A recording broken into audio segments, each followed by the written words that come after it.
شروع کرتا ہوں اللہ تعالیٰ کے نام سے جو بڑا مہربان اور نہایت رحم فرمانے والا ہے۔ حضرت عائشہ رضی اللہ تعالیٰ عنہا سے روایت ہے کہ نبی صلی اللہ علیہ وآلہ وسلم اپنے رکوع و سجود میں یہ دعا کیا کرتے تھے: میرا رکوع و سجود اس ذات کے لیے ہے جو فرشتوں اور جبریل کا رب، نہایت پاک و مقدس ہے۔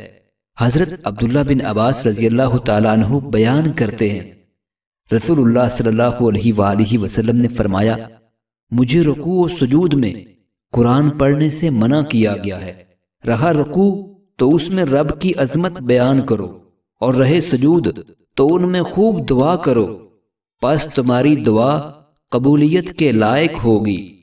حضرت برا بیان کرتے ہیں، نبی صلی اللہ علیہ وآلہ وسلم کا رکوع، آپ کے سجود، سجدوں کے درمیان بیٹھنا، جلسہ استراحت، اور جب آپ رکوع سے کھڑے ہوتے تو قیام و تشہد کے علاوہ یہ سب تقریباً برابر تھے۔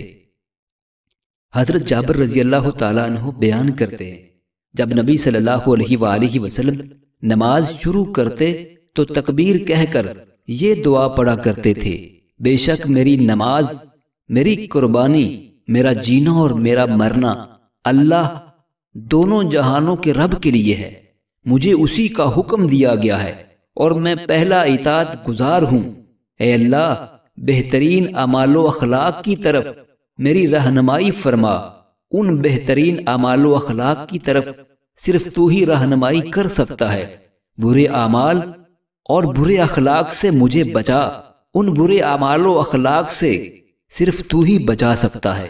معزز ناظرین، اللہ تعالی ہم سب کو نبی رحمت صلی اللہ علیہ وآلہ وسلم کی ان احادیث مبارکہ پہ عمل کرنے کی توفیق عطا فرمائے، آمین۔